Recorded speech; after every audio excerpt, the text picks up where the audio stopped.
Akan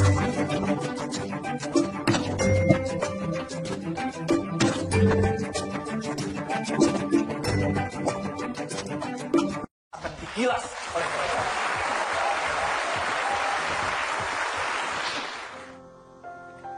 Perang melawan koruptor adalah jihad kita.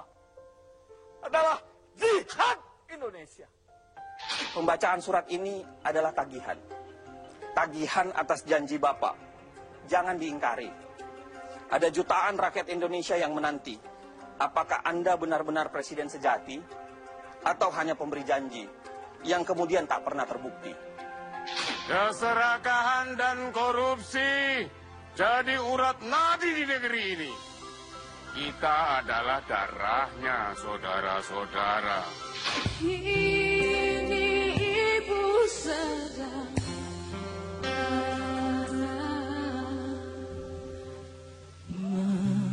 merintih dan berdoa. Selamat malam, selamat datang di Mata Najwa. Saya Najwa Shihab, tuan rumah Mata Najwa. Korupsi masih jauh dari mati, korupsi masih menari dan bernyanyi. Bukannya ditangkap dan diburu, kini koruptor yang malah balik memburu. Barisan anti korupsi mulai dipreteli, satu demi satu dikriminalisasi. Perjuangan masih sangat panjang, perlawanan tak boleh tumbang. Karena kriminalisasi belum berhenti, harus bagaimana perjuangan melawan korupsi. Inilah Mata Najwa, barisan anti korupsi.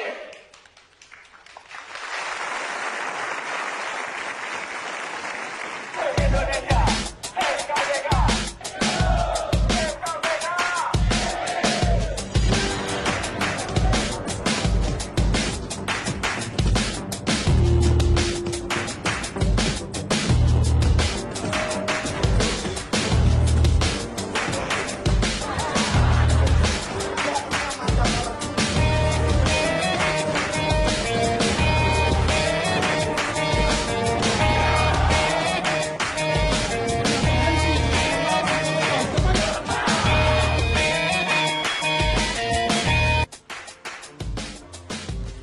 Lebih dari 15 tahun lalu, bangsa ini pernah berada dalam satu moment of truth.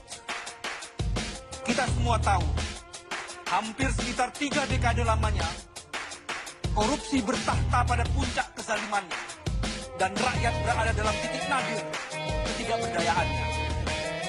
Kala itu terjadi korupsi politik yang paling utuh dan paling purna. Penguasa menggunakan kekuatan korupsif dan politik, melakukan tidak dominasi dan hegemoni untuk menguasai dan meluluhkan seluruh sendi sistem hajat dan peri kehidupan kemasyarakatan yang semuanya ditopang oleh kekuasaan parlemen dan lembaga penegak hukum. Sikap dan perilaku korupsi disemai dan ditanam. Kekuasaan serta difabrikasi dan dinikmati oleh rezim penguasa dan sebagian rakyat. Silakannya tindak korupsi dan korupsi politik tersebut direkayasa secara sosial sehingga dipersepsikan dan bahkan diyakini secara keliru oleh korupsi menjadi oli penggerak pembangunan. Ternyata tekanan yang luar biasa dari kekuasaan era itu justru menguatkan kesabaran dan memperteguh kesadaran, sekaligus mengkonsolidasikan tuntutan tentang perlunya perubahan. Pada akhirnya, di ujung 1990-an, tuntutan untuk perubahan bermetamorfose menjadi kekuatan tak terbatas sehingga mampu menjebol singgasana kekuasaan otoritarian yang sudah sempurna sekalipun. Kita ada cukup banyak kalangan kini merasakan adanya tekanan kekuatan fisik yang mulai muncul kembali dan bahkan mulai menyentuh pihak siapapun yang dianggap berseberangan. Atmosfer ketakutan seolah mulai merebah, kendati sebagian kalangan juga meyakini bahwa watak kekuasaan era reformasi tidaklah sama dengan rezim otoritarian masa lalu. Saya, Anda, kalian dan kita tentu tidak menjadi zaman kegelapan itu datang menyergap kembali, apapun alasannya. Tidak boleh ada demokrasi tanpa demokratisasi. Tidak boleh ada penegak hukum tanpa proses penegakan hukum yang benar dan adil. Tidak boleh ada demokratisasi tanpa didampingi penegakan hukum yang substantif. Rasa was-was dan ketakutan hadirnya kekuatan kursif yang kini datang menghadang harus disingkirkan karena dia tidak boleh hidup di era reformasi. Kini masyarakat kian paham dan mulai menyadari korupsi bukan sekedar soal di luar dirinya dan hanya menyangkut sikap dan perilaku kekuasaan dengan seluruh perangai politiknya. Di sebagian diri elemen masyarakat sendiri juga ada sikap kolusif dan koruptif yang sebagiannya menjadi perilaku permisivisme, konsumtivisme dan keserakahan yang menjadi salah satu akar-akar korupsi. Ketidakpahaman atau ketidakmautawan atas akibat dampak yang luar biasa dari korupsi belum sepenuhnya disadari. Cukup sudah bahaya laten dan manifest korupsi karena dia harus segera ditaklukkan, dihancurkan berapapun ongkos sosial yang harus dibayar. Tak bisa diingkari, media seperti acara ini telah berperan besar dalam menebarkan virus yang mengakibatkan demam anti korupsi. Pemberitaan kasus korupsi telah menggempur kesadaran publik serta mengembangkan sinisme sosial atas sikap perilaku koruptif dan kolusif yang dilakukan kekuasaan. Walaupun kini kita terus prihatin, independensi sebagian media mulai dipertanyakan karena mulai dipengaruhi oleh sikap politik dari owner media tersebut. Pada akhirnya, optimisme, keterlibatan, dan keberpihakan berbagai elemen yang ditujukan untuk kepentingan kemaslahatan akan dapat menaklukkan korupsi. Saya meyakini bahwa proses metamorfose yang tengah terjadi seperti diuraikan di atas akan menjadi bagian tak terpisahkan dari proses transformasi di dalam mewujudkan gerakan sosial anti korupsi.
Sedang bersusah hati, air matanya berlinang, mas intannya terkenang,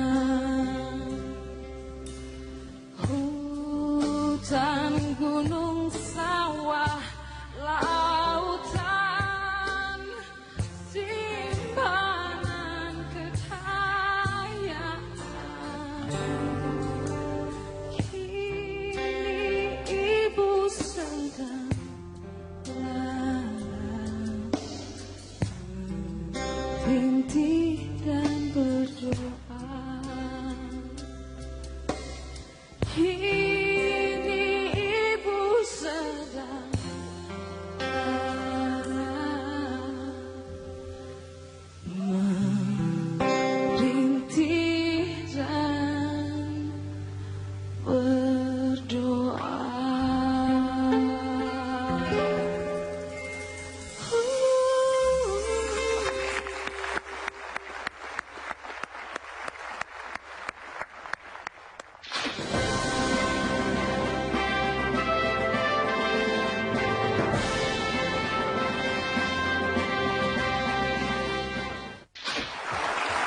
Di tangan mereka lah pemilu kemarin itu bisa berlangsung dengan cukup baik. Dan saya yakin di tangan mereka lah siapapun yang berani-berani menghancurkan negara ini dengan tidak korupsi akan digilas oleh mereka.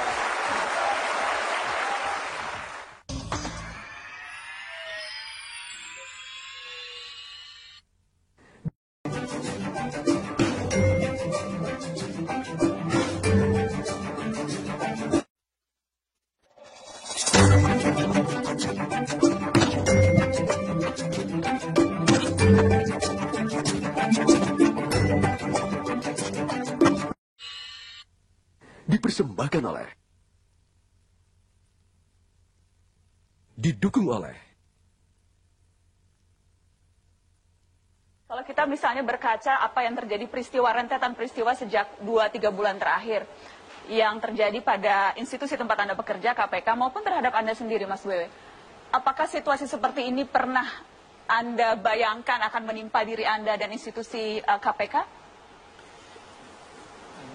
Jalan pemberantasan korupsi itu pasti beronak dan penuh duri. Jalan yang menanjak dan berliku. Itu sudah pasti.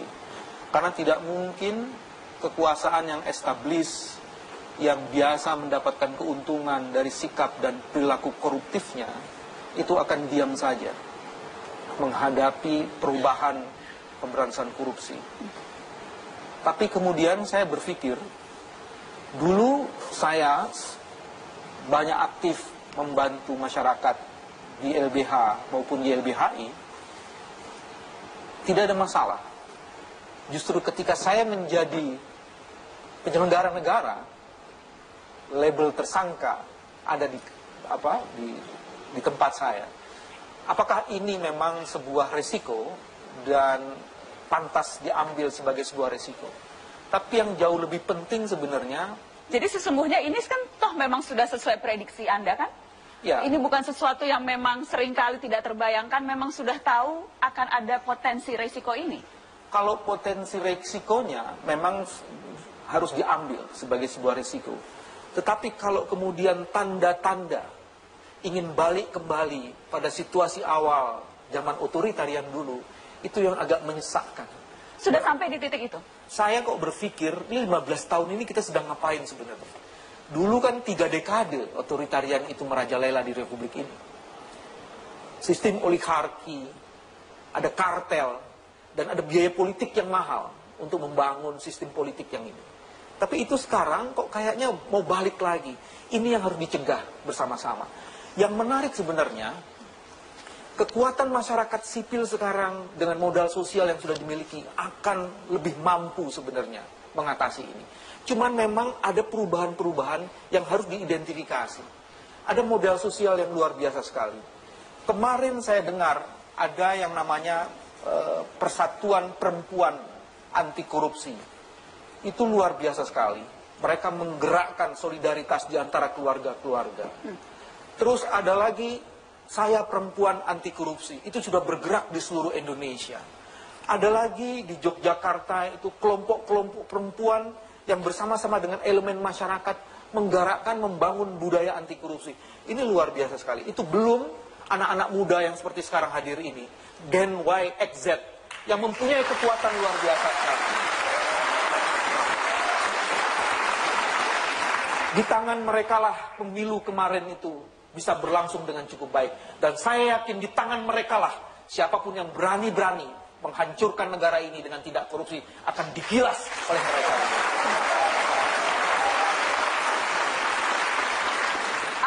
Anda merasakan sekarang ini atmosfernya banyak yang mau bergerak melawan atau sudah mulai lelah melihat jagoan demi jagoan tumbang dan tumbang? Ada cukup banyak masalah yang muncul.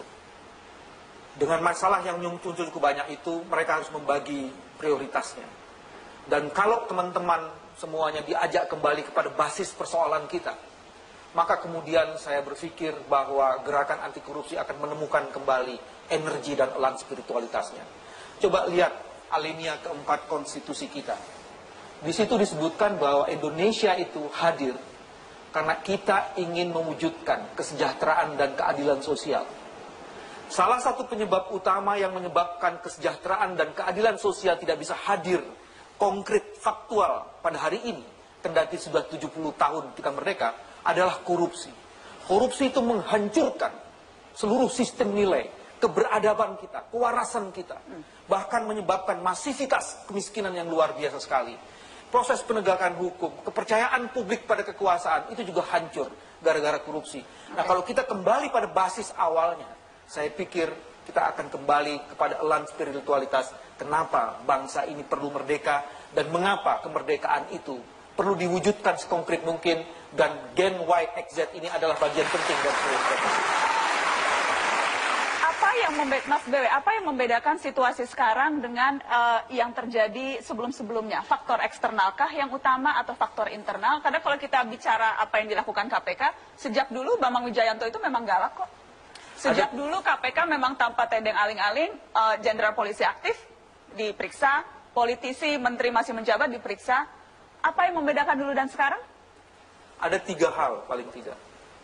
Yang pertama, oligarki dan sistem kartel itu sekarang sudah menemukan kembali bagaimana strategi untuk menaklukkan good governance misalnya. Bagaimana strategi untuk bisa akomodatif di dalam sistem demokratisasi. Nah, ini yang menurut saya yang tidak kita prediksi secara baik. Jadi ada kekuatan lama dan kekuatan kolusif dan koruptif yang bekerja dengan sistematik. Satu itu. Terus kedua, mereka meningkatkan kompetensi dan kemampuannya. Media menjadi bagian penting dalam seluruh strategi gerakan itu. Masyarakat diombang-ambingkan dengan berbagai pernyataan dan informasi yang sebagiannya distortif. Keberpihakan media sebagai kontrol publik itu tidak sepenuhnya ada. Dan itu menjadi satu masalah yang lain. Terus ketiga, konsolidasi gerakan masyarakat itu juga kurang begitu kuat. Sehingga kemudian ini menjadi masalah besar. Kita ada begitu banyak agenda dan kita belum bisa memilih mana agenda utama, mana agenda supporting, mana agenda yang juga dipakai untuk membangun dan membungkus seluruh gerakan itu.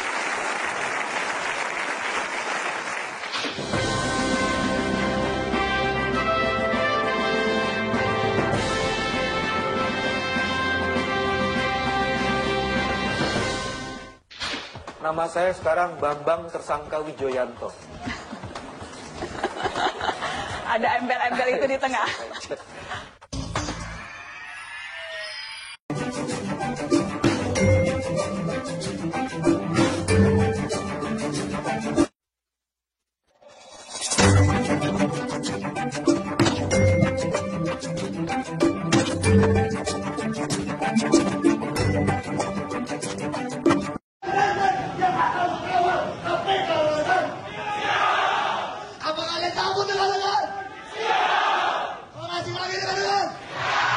Jika ada 100 pemberantas korupsi, pastikan kita adalah salah satunya. Jika ada 10 pemberantas korupsi, pastikan kita adalah salah satunya. Jika hanya ada 1 pemberantas korupsi, itu adalah kita, kawan-kawan. Mas BW, orang berdemo ketika itu salah satunya untuk kekuatan KPK. Tetapi ketika orang dalam KPK-nya sudah ikut berdemo, wajar atau tidak? Ada keinginan kuat yang ingin ditunjukkan oleh teman-teman fungsional bahwa mereka tetap menjadi bagian penting dari gerakan anti korupsi ini. Mereka ingin menyuarakan apa yang dia rasakan. Dan ini adalah sesuatu yang biasa. Bukankah hak berekspresi itu menjadi bagian penting yang dijamin oleh konstitusi? Dia ingin menunjukkan bahwa walaupun hari ini kami sedang mendapatkan tantangan yang luar biasa, tapi komitmen pemberantasan korupsi tidak surut sejengkal pun, tidak luruh sedikit pun. Itu yang ingin ditunjukkan kepada mereka. Apa ukuran keberhasilannya? Kapan kita bisa bilang setidaknya pada saat ini sudah ada hasil yang bisa kita nikmati? Kalau kita bicara gerakan pemberantasan korupsi dalam kasus beberapa bulan terakhir ini. 1. Sekarang semakin banyak masyarakat yang mulai fokus kembali kepada masalah utama. Bahwa korupsi menjadi masalah bersama, bukan hanya masalah hari ini, tapi masalah yang akan depan, dan mungkin masalah perkehidupan kita kalau kita tidak mampu menaklukkannya. Terus kedua, sekarang sudah cukup banyak media-media dan pihak-pihak masyarakat yang terlibat. Apakah Nana tidak bisa membayangkan ketika kaum seni, seniman, dan kalangan budayawan turut serta tampil dan terlibat dengan berbagai ekspresinya, imajinya, mereka mampu menjelaskan dan memperlihatkan bahwa masalah korupsi ini bukan masalah feri-feri. Ini adalah masalah utama kehidupan bangsa. Terus yang ketiga, komitmen-komitmen yang kami dapatkan dari seluruh elemen masyarakat itu juga luar biasa. Tapi yang jauh lebih penting adalah keinginan kuat untuk menyelesaikan masalah ini secepat mungkin. Baik dari pimpinan KPK maupun lembaga penegak hukum dan kekuasaan yang ada. Ini harus didukung. Mudah-mudahan ini bukan bagian dari lip service. Mudah-mudahan ini bagian dari proses yang memang harus kita ikutin untuk menyelesaikan semua problem ini. Dan saya yakin masalah ini akan bisa diselesaikan dengan baik. Baik. Anda tadi menyebutkan komunitas seni, saya juga ingin menyapa teman-teman dari komunitas kreatif yang malam hari ini juga hadir di studio Mata Najwa. Ada dari Akademi Samali, kemudian juga ada teman-teman komunitas kreatif Circle Indonesia dan Demo Kreatif. Terima kasih sudah hadir. Dan malam ini, khusus malam ini teman-teman akan menuangkan ide mereka soal pemberantasan korupsi atau barisan anti korupsi dalam bentuk gambar dan kata. Silahkan teman-teman bisa dimulai dan semoga nanti pada saat akhir Mata Najwa kita bisa melihat apa hasil dari penuangan ide dan kreativitas teman-teman. Mas BW, terakhir saya harus bertanya personal. Status tersangka yang menempel pada diri Anda, apa pengaruh terbesar yang Anda rasakan? Nama saya sekarang Bambang Tersangka Wijoyanto. Ada embel-embel itu di tengah. Menempel. Akan terus menempel? Enggak lah, tersangka itu kan hanya bagian proses saja. Pada akhirnya nanti akan selesai juga. Bagaimana selesainya kita lihat saja proses yang akan datang. Terus yang kedua, saya pasti lebih punya banyak waktu untuk kontemplasi, untuk membaca lagi. Karena selama ini energinya dipakai untuk kegiatan pemberantasan korupsi. Jadi saya sekarang lebih punya waktu untuk membaca banyak buku lagi. Dan tentunya lebih banyak waktu untuk bisa berkomunikasi dengan keluarga. Walaupun sebenarnya tidak banyak-banyak sekali. Tapi saya nikmati keberuntungan saya mendapatkan cap tersangka. Karena ini pasti sudah ada dalam catatan yaumil akhir saya. Jadi saya nikmati saja semua proses ini. Dinikmati. Sudah pemesanan. Mempengaruhi state of mind Anda, mempengaruhi bagaimana kemudian Anda melihat apa yang jalan panjang Bambang Wijoyanto ke depan? Saya membayangkan sedang disayang oleh Tuhan. Karena tidak akan mungkin seseorang diberikan cobaan sesuai dengan batas kemampuannya kalau tidak disayang. Kalau saya dibiarkan terus-menerus dalam kehampaan dan bekerja seperti air dan angin saja, mungkin Tuhan sudah lupa dengan saya. Tapi saya percaya hari ini saya sedang diberikan, dipantaskan untuk bisa mendapatkan kemuliaan. Tapi seberapa pantas Anda, seberapa pantas kita dimuliakan itu tergantung dari kemampuan mengelola masalah dan menaklukkan problem dan tantangan yang sedang dihadapi. Sudah mencapai batas, Mas? Tadi Mas BW katakan sedang diuji batasnya. Sudah mencapai bataskah ini? Saya tidak tahu apakah itu batas kemampuan saya. Tapi saya yakin semua cobaan yang dikenakan kepada orang itu adalah sesuai dengan ukuran dan batas yang dimiliki oleh kemampuan orang itu. Baik. Terima kasih Mas Bambang Wijoyanto sudah hadir di Mata Najwa, barisan anti korupsi. Kita kasih tepuk tangan.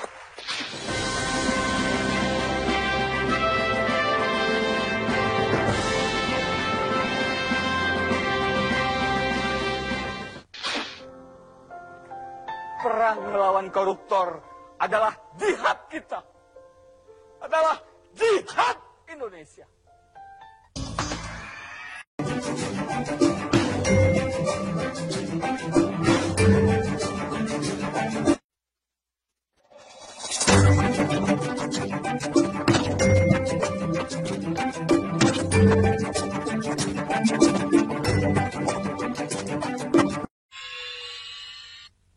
Dipersembahkan oleh,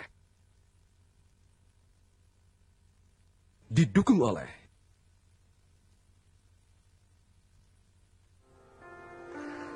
Sejarah pasti berulang.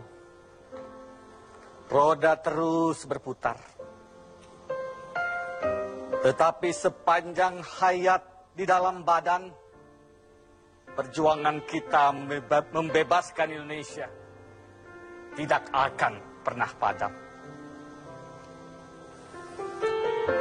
Dahulu kita berjuang untuk Indonesia yang bebas dari penjajahan.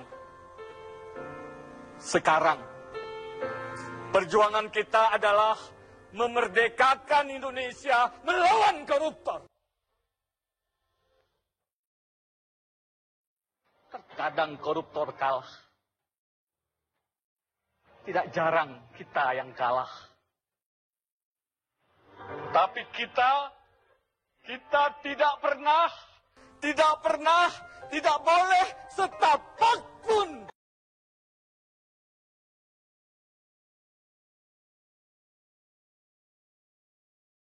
Reformasi 98 gelora anti korupsi membara. Korupsi kita tetapkan menjadi kejahatan luar biasa. Kita ciptakan KPK. Kita adalah KPK. Indonesia adalah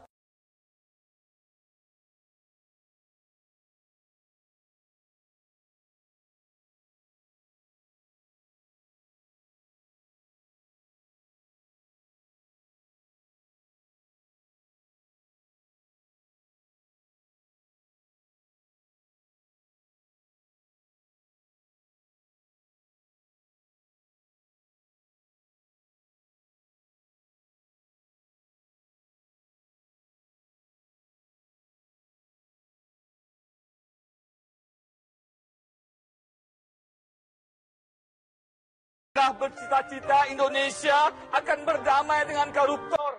Tidak. Jangan pernah berpikir KPK tidak akan bergesekan dengan koruptor. Gesekan, bahkan perang melawan koruptor adalah keniscayaan. Perang melawan koruptor adalah jihad kita. Adalah jihad Indonesia. Terima kasih Mas Denny Indrayana, silakan bergabung. Saya juga ingin undang bergabung Ketua PUKAT, Pusat Kajian Anti Korupsi Fakultas Hukum UGN, Zainal Arifin Muchtar untuk bergabung. Terima kasih sudah hadir di Mata Najwa, Mas. Sama-sama, Nana. Mas Uceng, selamat malam, terima kasih sudah hadir. Indonesia bukan surga koruptor. Mas Denny, terkadang koruptor kalah, tidak jarang kita yang kalah. Saat ini siapa yang sedang kalah, Mas? Kalau ukurannya pilar anti korupsi kita di tanah air, salah satunya adalah KPK, maka sekarang KPK sudah kita lihat sama-sama. Seorang Bambang Wijayanto sudah menjadi tersangka, Abraham Samad sudah menjadi tersangka, jadi ya posisi kita sekarang memang dalam situasi yang tidak mudah. Tetapi sekali lagi, ini adalah perputaran roda yang harus segera kita kembali menangkan. Anda tidak mau bilang KPK kalah, padahal PLT KPK sudah mengaku KPK kalah. Kita dengarkan pernyataan Taufikur Rahman Ruki berikut ini. Untuk satu kasus ini, kami KPK ada masalah, tapi tidak berjalan. Masih ada banyak kasus yang ditangani saja sudah tidak menang dan harus kami selesaikan. Kalau kami berfokus kepada kasus itu yang lain-lain belum dibongkar. KPK kalah tapi tidak menyerah. Mas Zainal, saya ingat ketika keluar pernyataan ini, Anda mengirimkan SMS yang kemudian tersebar luas ke publik. Kata-kata Anda itu keras sekali, tajam sekali. Kami meradang bersimpangan jalan. KPK yang sekarang bukan KPK yang kami harapkan. Masih seperti itukah sikap Anda terhadap apa yang dilakukan oleh yang kita lihat sekarang terjadi dengan KPK? Iya, Kan dalam artian begini, nah, yang kita bayangkan kan memang adalah KPK yang on the highest level, pokoknya kekuatannya itu pemberantasannya sangat kuat. Yang kita bayangkan adalah yang tidak ada kompromi. Kalau misalnya skenario yang kemudian beredar di publik dan kemudian pengakuan kalah itu adalah bagian dari skenario yang kita tolak, maka sebenarnya kita sedang menuju ke arah KPK. Oh, berarti KPK ternyata bisa dalam tanda kutip cincai lah, bisa dalam tanda kutip bisa dipermainkan, bisa dalam tanda kutip bisa diatur. Kalau kemudian ada pernyataan menyerah, ada pernyataan ini, ada pernyataan barter kasus, ada pernyataan bahwa ini harus dihilangkan sedangkan yang lain harus dilakukan. Apa pentingnya kasus ini, Mas Zainal, Mas Denny? Ada 36 kasus yang saat ini sedang ditangan. Kenapa ngotot kasus ini harus tetap di KPK? Sudah ditolak, bahkan PK-nya katanya sudah akan ditolak juga, sebelumnya kasasinya ditolak. Kenapa tetap kasus ini harus dipegang KPK? Satu, jelas bahwa tidak ditaruh di KPK pun itu melalui sebuah proses hukum yang sangat keliru ya dalam bayangan saya. Setidaknya keyakinan hukum saya berkatakan begitu. Bahwa putusan Sarpin atau yang kemudian dibicarakan orang Sarpinisme itu kan diambil melalui sebuah bayangan saya adalah akrobat hukum. Sarpinisme? Sarpinisme. Orang Anda hati-hati nanti dituntut pencemaran nama baik loh. Ya, saya kan mengatakan orang menjuluknya itu dan itu beramai di publik Sarpinisme. Dan orang kan banyak yang orang ahli hukum kemudian sulit menerima itu. Nah, satu itu. Yang kedua adalah ini bukan soal satu kasus atau dua kasus, tapi ini bicara soal gelombang perlawanan. Saya sih tidak berpikir bahwa satu kasus ada yang lebih mulia dibanding kasus yang lain. Semuanya sama dan semua harus dikerjakan. Tetapi gara-gara satu kasus ini, kemudian KPK yang kita harapkan itu menjadi seakan-akan berubah. Saya lagi-lagi tidak mengatakan tidak ada yang istimewa dari satu kasus dibanding kasus yang lain. Tapi memang ya biasanya kasus yang bersinggungan sama pemegang kekuasaan yang besar, itu gelombang perlawanannya gede, bahwa ini adalah pertaruhan. Kalau kemudian dengan mudah satu kasus itu membongkar KPK, maka siapa yang bisa menjamin 36 kasus itu tidak melakukan hal yang sama?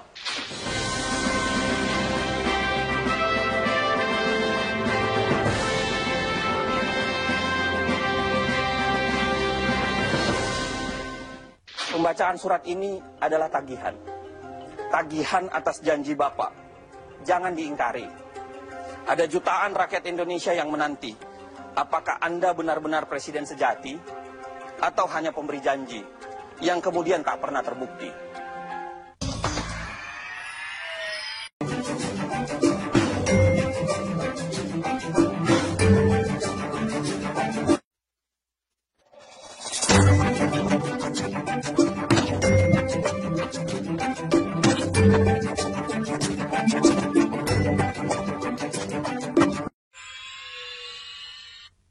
Dipersembahkan oleh, didukung oleh. Ketika tadi saya mengatakan hati-hati terkena pencemaran nama baik, itu saya sebetulnya mau menyindir Mas Denny. Karena Mas Denny jelas-jelas Anda sudah dilaporkan soal itu. Pencemaran nama baik, dan ada satu lagi kasus yang juga mengintai Anda. Ya. Apa argumen Anda bahwa ini dicari-cari, dibuat-buat? Atau Anda tidak mau repot-repot menjelaskan bahwa ini dicari-cari?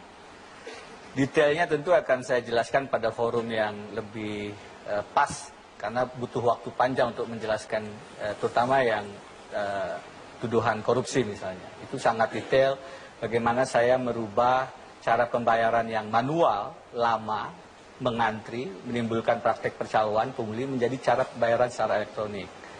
Tetapi tidak bijak saya bicara tentang kasus saya sendiri. Biar masyarakat menilai bagaimana dalam situasi kita kemarin mencoba untuk menyelamatkan agenda pemberantasan korupsi dengan simbolisasi KPK-nya, kemudian pimpinan KPK ditersangkakan, Novel Baswedan kasusnya kembali diangkat, beberapa teman di Padang dilaporkan polisi, kemudian Komnas HAM sekarang dilaporkan polisi.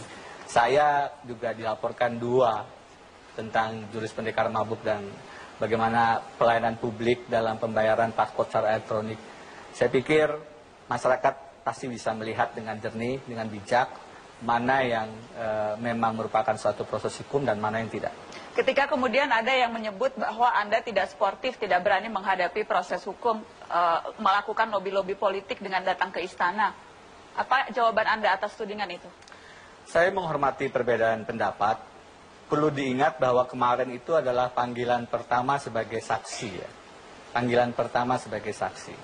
Pada saat yang bersamaan, kami mendengar Presiden melalui Menseknek mengatakan hentikan kriminalisasi, dan saya di salah satu media online disebutkan sebagai contoh kriminalisasi itu oleh pemberitaan itu.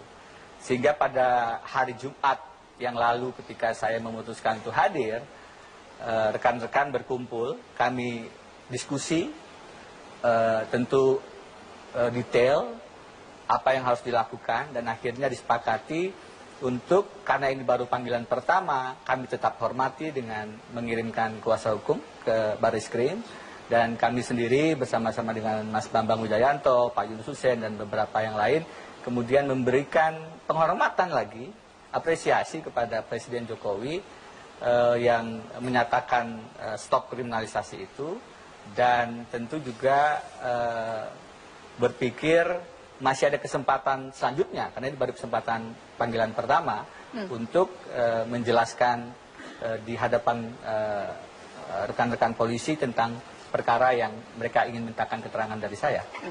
Jadi kalau kemudian dituding tidak sportif dan lain-lain, Anda akan bilang, silakan masyarakat yang menilai. Pak JK pasti punya alasan, barangkali beliau tidak ikut diskusi yang kami lakukan, dan sebagai wakil presiden tentu beliau juga bijak, bisa melihat dengan bijak kenapa kami menghormati pernyataan presiden. Oke. Mas Uceng, Mas Denny, yang jelas gerakan-gerakan pemberantasan anti korupsi, barisan anti korupsi tumbuh di mana-mana. Salah satunya yang juga sangat menonjol adalah teman-teman dari aktivis perempuan Indonesia anti korupsi. Sudah ada Mbak Inggita Noto Susanto. Selamat malam, Mbak Inggita. Perempuan Indonesia anti korupsi, apa saja gerakan, selain Anda dan teman-teman tentunya banyak gerakan-gerakan lain yang tumbuh. Saya ingin dengar ceritanya di berbagai daerah, di pelosok Nusantara, apa saja yang mereka lakukan? Jadi pertama-tama Perempuan Indonesia Anti Korupsi ini, kami ini bukan organisasi apalagi partai, kami adalah gerakan moral warga yang ingin mewujudkan Indonesia bersih dari korupsi. Jadi tentunya bukan hanya kami yang ingin melakukannya, tapi juga warga di seluruh Indonesia. Pada waktu kami mulai, memang kami adalah sekelompok perempuan, tapi alhamdulillah sekarang kami mendapatkan banyak sekali dukungan dari seluruh pelosok Indonesia, dari berbagai kota. Kemarin hari Minggu itu banyak sekali yang menggelar aksi di Jakarta, di Jogja, di Bandung, di Sulawesi Tengah, di mana-mana. Dan kalau kita lihat di Facebook page kami, itu banyak sekali dukungan mengalir. Kami menerima banyak sekali foto dari warga yang selfie untuk presiden. Jadi kami memfoto selfie untuk presiden? Ya, jadi apa pesannya? Pesannya kami menghimbau para pimpinan negeri ini untuk tegas dalam memberantas korupsi. Kami tidak melihat ketegasan itu. Dan ini pesannya Najwa dari seluruh Indonesia dalam bahasa daerah masing-masing. Luar biasa, dalam bahasa daerah masing-masing. Pesan utamanya itu. Pesan untuk presiden, dan saya akan minta juga Mas Uceng, Mas Zainal Arifin Mohtar untuk juga menyampaikan apakah memang ada pesan tertentu atau surat yang ingin disampaikan. Panggung untuk Anda. Kita berikan tepuk tangan Zainal Arifin Mohtar.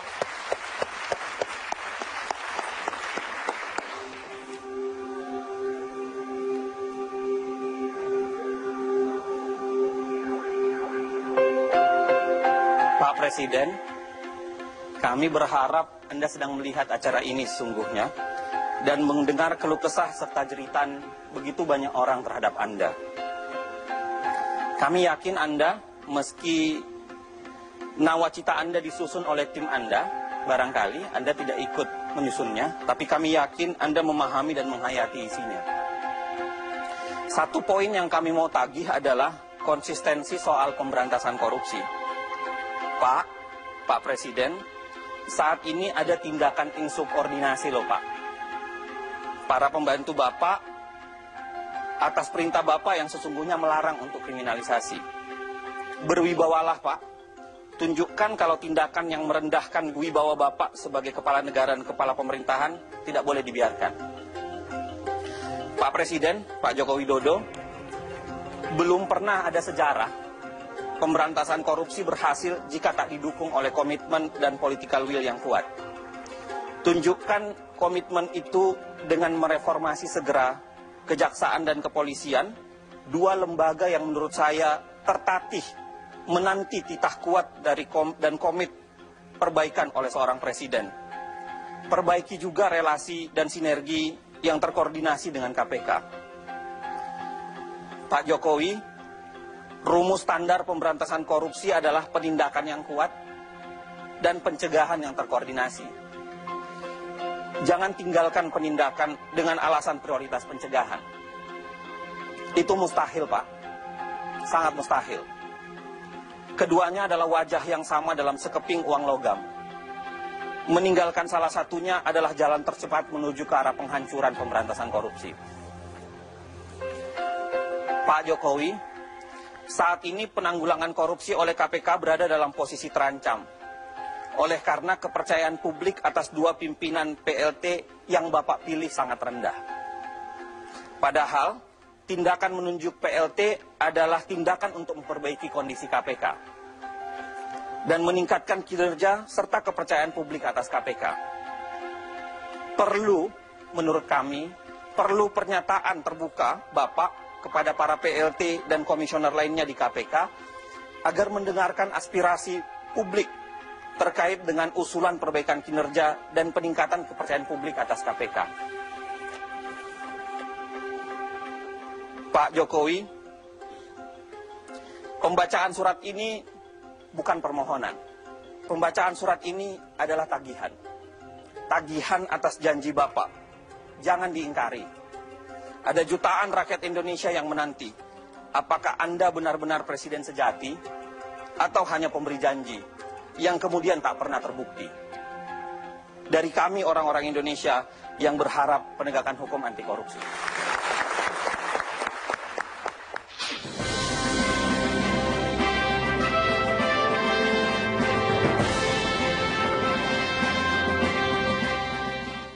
Kalau Pak Jokowi mendengarkan ini, gerak dong. Sederhana aja.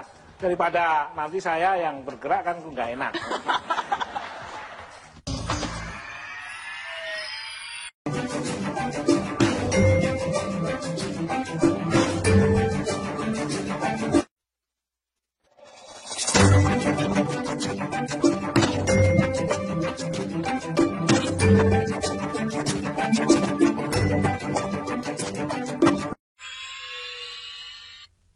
Dipersembahkan oleh, didukung oleh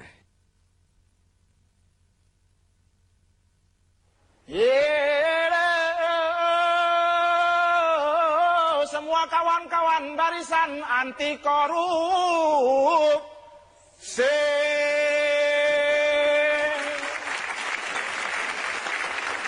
Yang namanya para koruptor, orangnya serakah.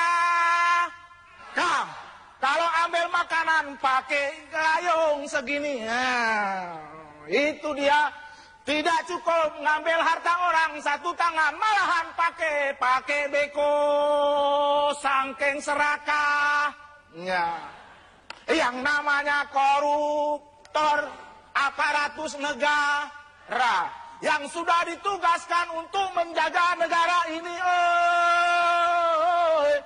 malahan bukan menjaga, dia jadi malahan maling sendiri.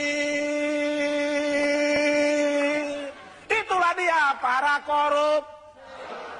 koruptor. Yang namanya para koruptor aparatus negara, yang seharusnya menjalankan martabat bangsa, menjalankan sejarah dari para pendiri bangsa, malahan dia jadi pengkhianat. Wah, tepuk tangan. Yang namanya para koruptor, keadilan, kesejahteraan semakin jauh, malahan oleh para koruptor dimasukkan dalam penjara.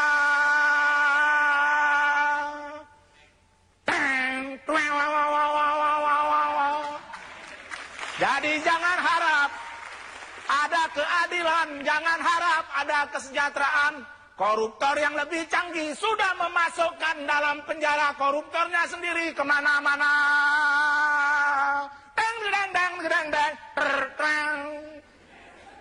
Singkat saja dari saya, barangkali hukuman yang paling cocok buat para koruptor bukan di hukuman mati, karena hukuman mati harus kita hapuskan, bukan begitu Bang? Potong saja tangannya. Sepakat? Para koruptor, potong tangannya. Kalau koruptor 100 miliar, potong tangan kiri. Koruptor 200 miliar, potong tangan kanan. Kalau udah nggak ada tangan lagi, siapa yang mau jadi koruptor? Itu saja pesan saya. Yang terakhir singkat saja, koruptor itu bau. Dang dang dang dang dang dang dang dang dang dang. Togor-godong. Sekali lagi tepuk tangan dong untuk Pak Emto. Terima kasih Pak Emto, dan sudah hadir di samping saya Mas Arswendo Atmawiloto. Terima kasih, selamat malam sudah hadir Mas Wendo. Terima kasih juga. Kita kasih tepuk tangan juga untuk Mas Wendo. Barisan anti korupsi dan semuanya tampaknya merapatkan barisan, termasuk dari teman-teman seniman. Tapi kalau kita bicara spesifik soal itu, akan efektif tidak sih seni melawan korupsi? Ya pastilah, saya harus menjawab efektif. Sesungguhnya efektif sekali itu, cuma gitu aja. Gini, seni selalu mencoba mengingatkan sesuatu, changing behavior-nya. Beliau tadi, kita mendengarnya tertawa.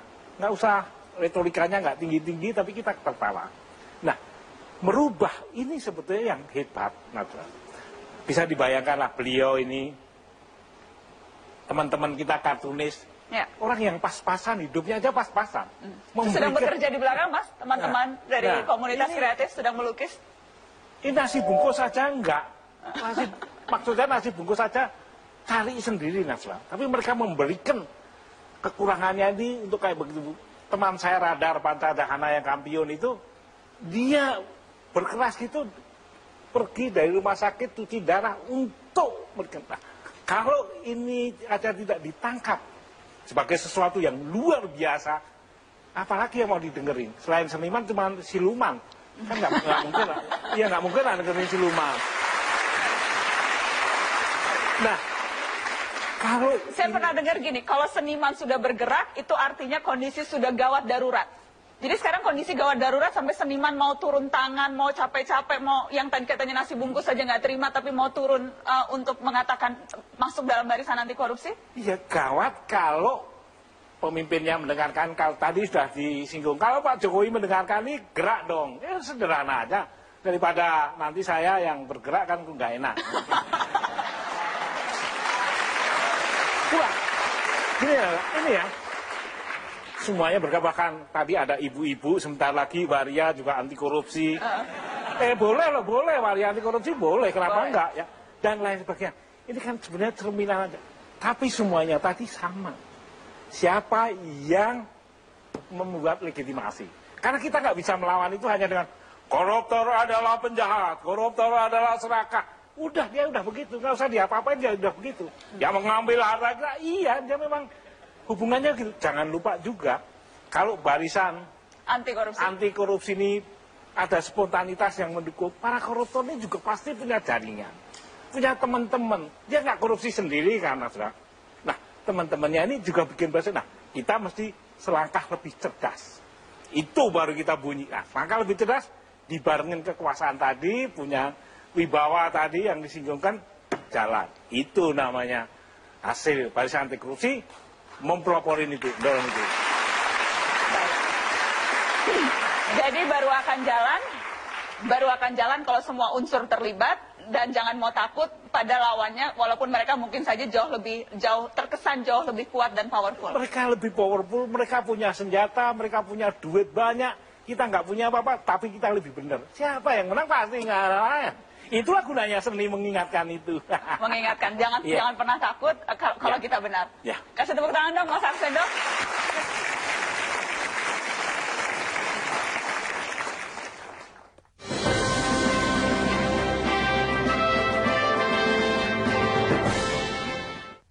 Keserakahan dan korupsi jadi urat nadi di negeri ini.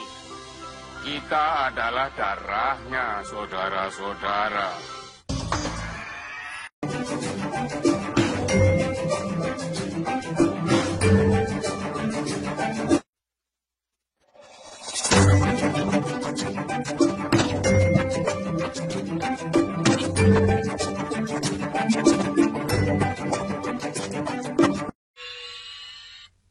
Dipersembahkan oleh, didukung oleh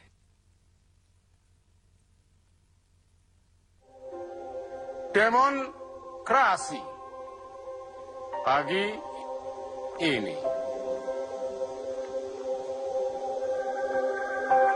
Belum lewat jam 6 pagi, 2.100 kaki memadati garasi. Seri E, Alphard, Camry, dan satu pintu Lamborghini. Sejak subuh pergi. Berganti spanduk, slogan, megafon, kamera DVD, dan sarapan pagi. Lengkap. Nasi padang, telur, sambal, ayam panggang, dan tusuk gigi. Saudara-saudara, mari kita mulai dengan Santiaji.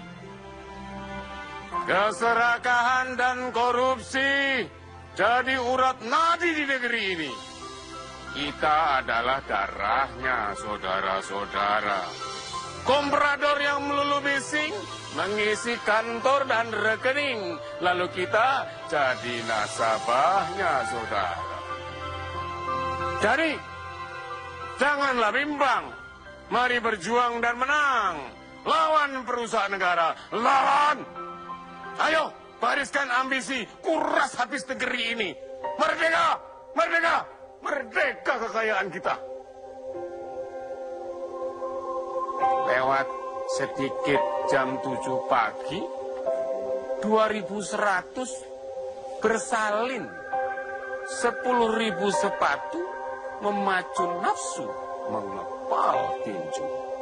Hari ini parlemen, istana, mahkamah, kejaksaan, dan KPK kita serbu. Turunkan penguasa dan penipu, benalu kesejahteraan, juga keragusan kita. Tidak perlu ragu, saudaraku. Semua ada ganjarannya, semua aman kantongnya, semua ikut saja denganku. Elit-elit yang demon gratis, demon-demon yang bau amis. Lipat 10.000 jadi 10 juta, cara 10 juta jadi 1 miliar harta. Selamatkan semua, lengkap dengan subsidi, BLT, hibah, pinjaman, valuta saham, dan kapital. Segala modal. Kabarkan pada semua. Turun ke jalan, naik singgasana, timbang terdekat, kita bersua, berbagi rezeki dan sedikit kuasa, tanpa tanya, tanpa mengapa. Oh, demokrasi, hidup demokrasi. Dengarlah, aku bersumpah, kita akan jadi sejarah, membela tanah tumpah darah, demi bangsa tegak dan gagah, demi harta kita melimpah, bersekutu sedikit dengan penjajah, sekedar taktik, entah apalah, yang penting kita tidak pernah kalah. Tidak pernah kalah. Demokrasi, hidup demokrasi. Terima kasih Mas Radar sudah membacakan sajak luar biasa, Demonstrasi. Malam ini di Mata Najwa memang barisan anti korupsi. Sedari tadi kita sudah ditemani oleh berbagai pejuang anti korupsi dari berbagai kalangan. Saya akan menghampiri teman-teman dari Akademi Samali yang sejak awal tadi pemirsa di awal Mata Najwa membuat lukisan khusus untuk teman-teman barisan anti korupsi yang malam hari ini hadir. Apa ceritanya ini, Mas? Iya. Jadi kita sudah sangat-sangat tidak percaya dengan hukum positif. Jadi akhirnya kita mengingatkan para koruptor itu bahwa di akhirat nanti ada hukuman yang tidak bisa mereka tawar, tidak bisa mereka suap lagi. Ini kuali. Kuali dan koruptornya sedang direbus di kuali. Kasih tepuk tangan dong untuk teman-teman Akademi Samali. Saya juga akan ke teman-teman dari Kreatif Circle Indonesia dan Demon Kreatif. Teman-teman, apa yang sudah dibuat?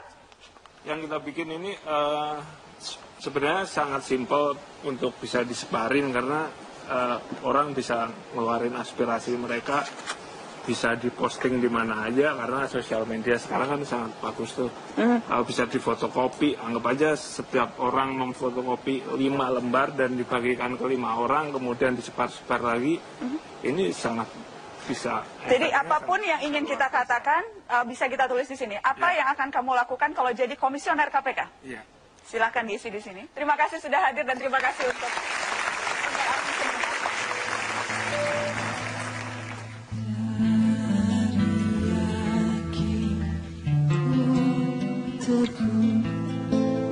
hati ikhlasku penuh akan karuniamu. Tanah air pusaka Indonesia merdeka, syukur aku sembahkan kehadiranmu Tuhan.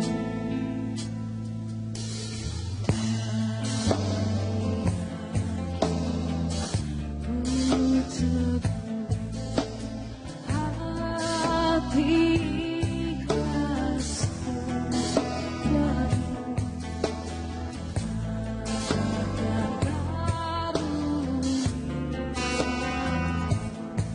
akan tanah air pusaka Indonesia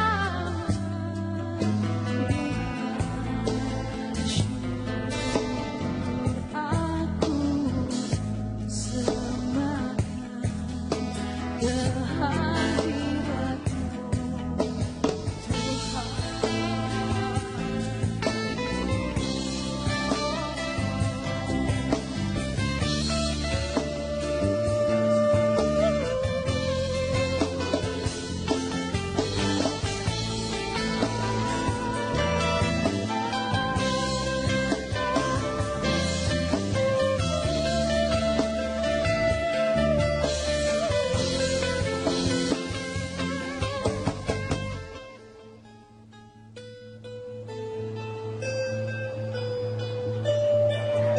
Bung Karno pernah bilang ini, berjuang melawan bangsa sendiri akan sulit sekali. Yang dilawan di masa penjajahan jauh lebih tampak terang benderang. Tapi korupsi sulit diperangi sebab pelakunya orang kita sendiri. Koruptor punya segala dari harta dan kuasa hingga kaki tangan di mana-mana. Namun mimpi bebas korupsi tak boleh pudar. Dan cita-cita harus terus berpijar. Yel-yel harus tetap dikumandangkan, keberanian mesti terus diacungkan. Barisan anti korupsi, jangan sampai bungkam. Perlawanan tak boleh teredam. Kita mungkin bukan kumpulan bergenderang berpalu, tapi barisan ini akan terus melaju. Koruptor tak akan berpangku tangan, tapi kami tak sudi diam dan terbungkam. Saatnya kita rapatkan barisan, menolak tunduk pada ancaman dan ketakutan. Sebab semua demi anak cucu kita. Dan perjuangan pun tak akan pernah sia-sia.